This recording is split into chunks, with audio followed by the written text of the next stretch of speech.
Welcome back, ladies and gentlemen, to Simmy's Weekly News Roundup. I'm your host, SimmyDot, and let's begin with the latest updates from the world of Star Citizen in the last week of June.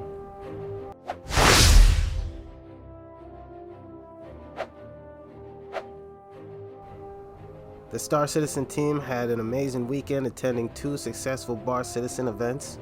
Bar Citizen Hong Kong offered an immersive experience, while the Shanghai event set a record with over 17,000 attendees. The next stop on Bar Citizen World Tour will be in Incheon, Korea. So on Tuesday, the narrative team provided the monthly Galactopedia update, while on Wednesday, the bi-weekly roadmap update and roadmap roundup, which we will take a look at a little bit more later, came out. Thursday's Inside Star Citizen discussed the future of Port Olisar and a new Seraphim station that will take its place in Alpha 320. It just looks like the station will bring it up to par to other stations in the verse. You'll be able to spawn, there'll be new shops, cargo decks, stuff like that, especially stuff for the whole sea coming. So, it's just an updated station pretty much. And then ISC will go on its monthly hiatus, so updates will be a little bit slow for a while, unfortunately. And unfortunately, on Friday there was no Star Citizen Live, but subscribers could expect their weekly newsletter. Saturday we have the Gray Cat Race, the Atmo Esports website, so if you want to, they'll be streaming that on Twitch, 3 p.m. Eastern. In the latest roadmap roundup for Star Citizen and Squadron 42, several notable changes have been announced. It was previously just nailing down what we will see in 3.20, pretty much what we went over in the last week's Newsly Roundup. But just to refresh everybody's memory, we will go over the roundup.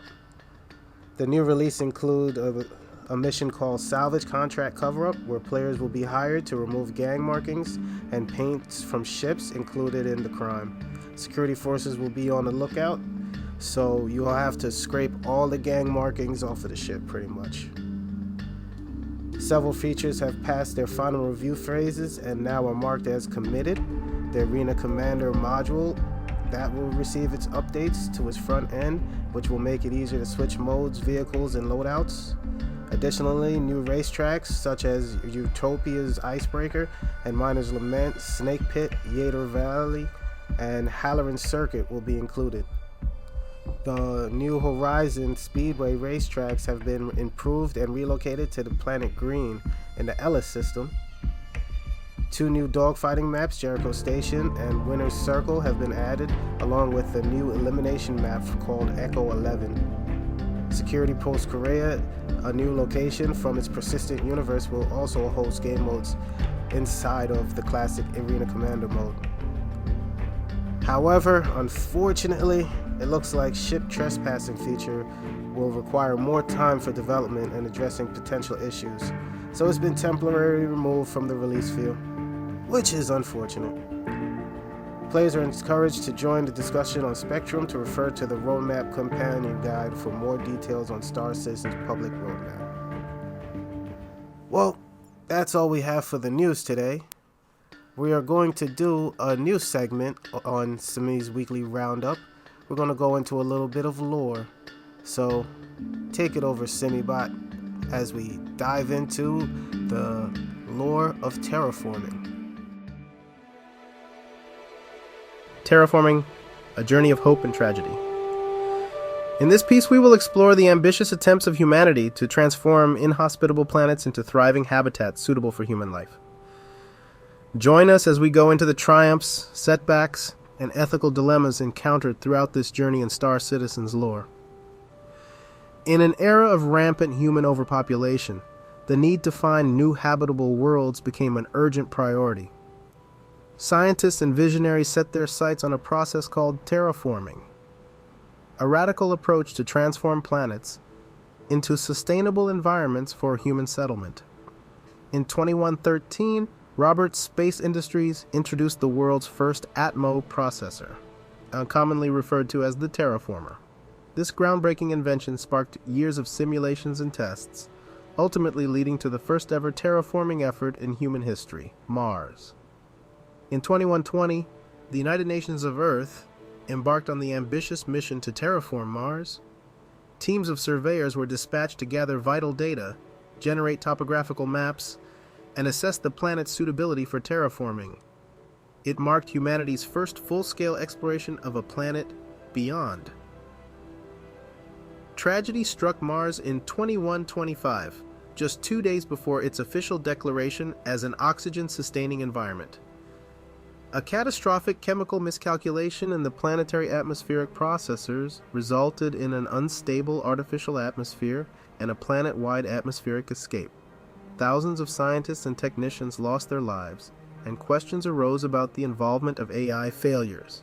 However, this didn't stop terraforming experiments of the future. The United Nations of Earth utilized Nexus 2 as a testing ground for terraforming smog planets, but attempts so create a sustaining breathable atmosphere failed. The project's high costs were a partial reason why the successor of the UNE later sold the mining rights of the system exclusively to the Hathor Group.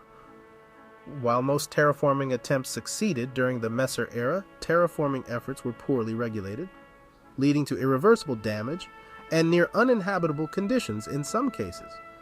Project Vespa, initiated under Ivar Messerschmitt, aimed to weaponize the terraforming process. Tyakoi became the unfortunate test subject, terraformed and de-terraformed with devastating consequences. Meanwhile, Tyrannus II suffered from substandard parts, exploitative working conditions, and a disastrous crack in its moon, rendering the planet uninhabitable.